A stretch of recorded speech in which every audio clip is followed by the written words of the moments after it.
Aujourd'hui, on va voir comment apprendre à nager les 4 nages en 4 séances. C'est super facile, beaucoup plus qu'on ne le croit. Tu vas savoir comment apprendre le papillon, la brasse, la nage du dos et le crawl sans faire des séances plus difficiles. En fait, il y a une stratégie et je vais te donner cette stratégie dans la vidéo.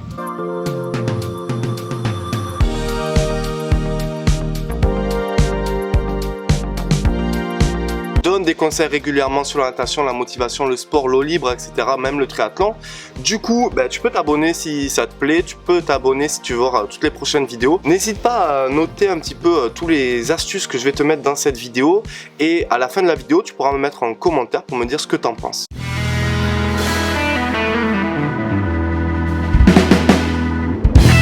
Donc déjà, j'aimerais revenir sur l'importance des 4 nages. Il y a beaucoup de personnes qui nagent beaucoup de crawl, qui sont spécialistes du crawl ou qui sont triathlètes et qui se disent au final les 4 nages c'est pas vraiment important. Pourquoi je m'entraînerai en 4 nages alors que dans ma discipline, le but du jeu c'est de faire du crawl et d'aller vite. Ok, si tu veux progresser en crawl, il va falloir que tu sois un bon nageur dans ta globalité. Ça s'appelle l'aisance aquatique.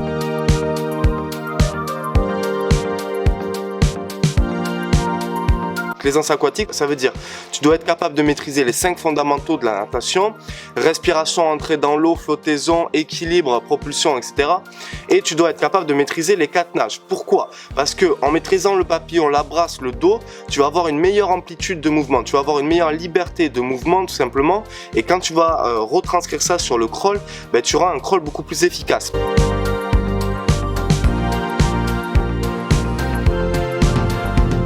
Par exemple, la brasse est une nage d'amplitude, le crawl aussi. Donc ce que tu peux t'amuser à faire, c'est 25 brasses suivies de 25 crawls pour essayer de retranscrire l'amplitude naturelle de la brasse sur ton amplitude dans la nage du crawl. Et ça, c'est super intéressant comme travail. Et tu as le même travail qui existe en dos pour le roulis d'épaule et en pape pour la puissance ou tout simplement ton ondulation et ta souplesse des hanches.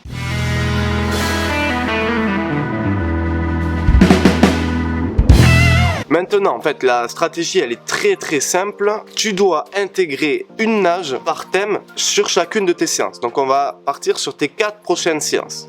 La première, tu vas essayer de t'améliorer en brasse. La deuxième, en dos, ou d'apprendre le dos tout simplement. Et la troisième, tu vas essayer d'apprendre le papillon. Apprendre ou t'améliorer.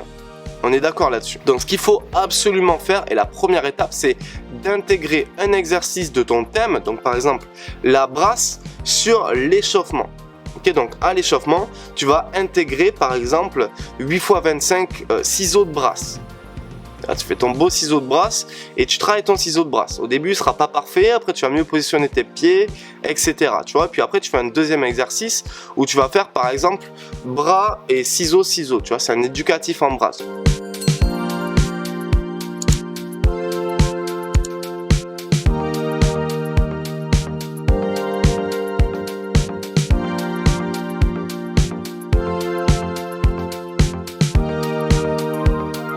Intègre 2 exercices d'éducatif sur ton échauffement.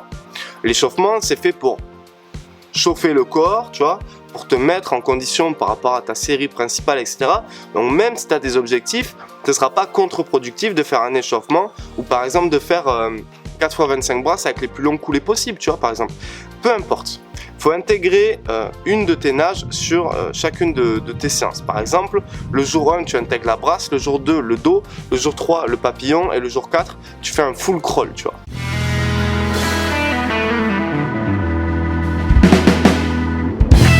Maintenant, il va falloir aussi faire la même chose sur ton corps de séance.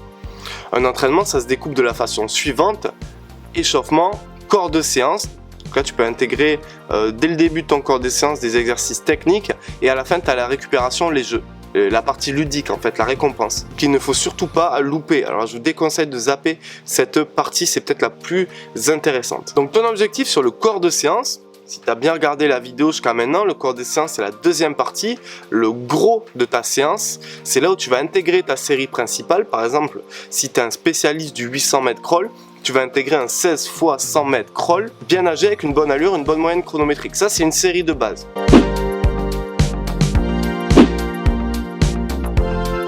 À cette série de base, même si tu es spécialiste du crawl, tu peux intégrer une série juste avant où tu vas trouver de la brasse. Par exemple, 8 x 50 aller en brasse, amplitude max, retour en crawl, amplitude max. Donc là, tu as intégré aussi, tu vois, ta nage de la brasse. Et tu vas forcément progresser. Parce que le premier 50, tu vas peut-être faire 10 coups de bras à l'aller, tu vois, en brasse. Et au deuxième, tu vas faire peut-être que 8 coups de bras. Et peut-être qu'après, tu vas faire que 7 coups de bras. Et peut-être que tu vas descendre ta série à 5 coups de bras parce que tu t'appliques bien, tu vois. Donc ça, c'est indispensable. Donc, intègre une série complète dans ton thème et dans ta nage à ton corps de séance. Ça peut être avant ton gros pavé de spé ou après ton gros pavé de spé.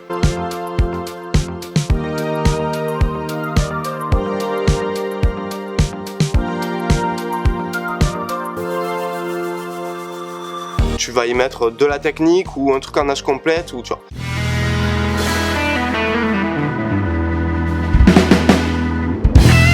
Et à la fin de ta séance, sur ta récup, la partie ludique, tu vas y mettre un défi. Défi, nager 50 brasses sans m'arrêter. Nager 25 papes sans m'arrêter.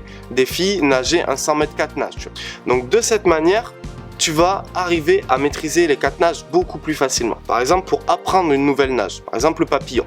Dans l'ordre d'apprentissage, tu as la première phase où il va falloir faire beaucoup de jambes. Tu vois, il va falloir que tu comprennes le mouvement de jambes de cette nage en question. La deuxième phase d'apprentissage, c'est travail technique et des éducatifs. Donc tu répètes des éducatifs en boucle, en boucle, en boucle, en boucle, et tu trouves par exemple tes 3 éducatifs préférés. Par exemple, en pape, moi mon éducatif préféré c'est pape à un bras, plus ton ondulation. Et ça je le kiffe, ça te permet d'avoir une super synchro, tu vois.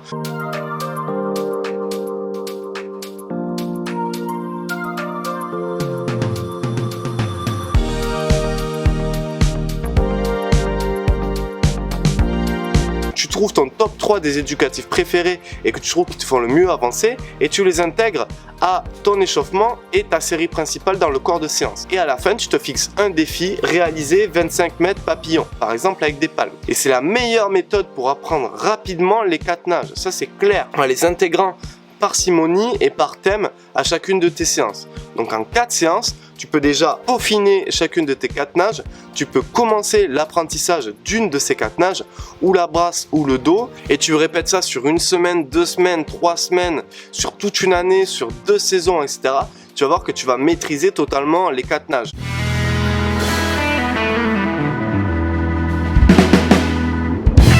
Au lieu de t'entêter et te dire ok moi je fais que du crawl et je suis un nageur de crawl et je fais jamais des 4 nages, ben tu as juste à intégrer un peu de chacune des nages à chaque entraînement et là tu vas booster en fait ton avancée, ta progression en natation. Ne reste pas bloqué à te dire je vais nager que du crawl parce que là tu es en train de perdre du temps.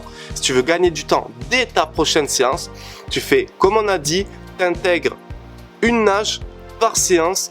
Et le thème à respecter, pour résumer en gros, le thème à respecter c'est technique à l'échauffement, une série principale de ta nage sur le corps de séance et un défi dans cette nage là, un défi que tu rêverais d'atteindre dans cette nage là à la fin pour la récupération.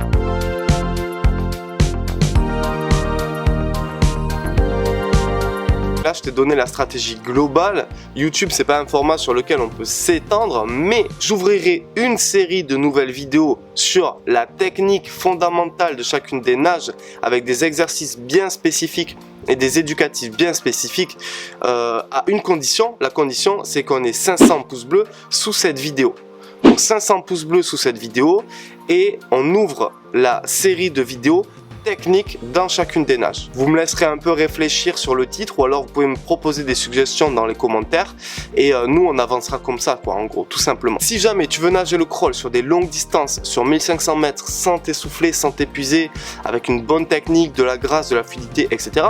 Tu peux rejoindre Crawl Fastlane, il y a un nombre de places limité chaque mois donc n'hésite pas à jeter un coup d'œil et si les inscriptions sont ouvertes, n'hésite pas à rejoindre. Moi, je t'accompagne en tant que spécialiste en natation. Sur la page, tu verras tous mes diplômes parce qu'il y a beaucoup de monde qui me demande mes diplômes. Tu as 6 formations, tu as mon accompagnement, tu as toutes ces séances une par une pour nager 1500 mètres sans te fatiguer. Peu importe ton problème technique ou quoi que ce soit, tu me passes un petit coup de fil, on échange sur WhatsApp ou par mail, mais WhatsApp c'est hyper pratique.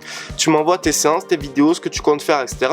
Et nous, on échange et on ajuste pour ton profil. Donc c'est un accompagnement adapté à ton profil pour nager 1500 mètres en crawl sans t'essouffler, avec une belle nage, une belle technique de la glisse. Donc si aujourd'hui tu es un peu perdu, que tu n'as pas de trame, que tu n'es pas organisé dans tes séances, etc. et que tu te poses beaucoup de questions, tu as envie de progresser, alors tu peux rejoindre Crawl Fastlane. C'est dans la description. Bon, c'était tout pour cette vidéo. N'oubliez pas les pouces bleus, 500 pouces bleus pour qu'on commence la série technique sur les 4 nages. N'oubliez pas de me mettre en commentaire ce que vous avez pensé de cette vidéo ou de me dire en fait toutes les suggestions que vous me proposez pour le titre de la série vidéo en 4 nages. Et puis je suis ravi d'avoir fait cette vidéo, je suis ravi de partager ce moment avec vous. C'était Malcolm de l'apprentissage natation. Ciao!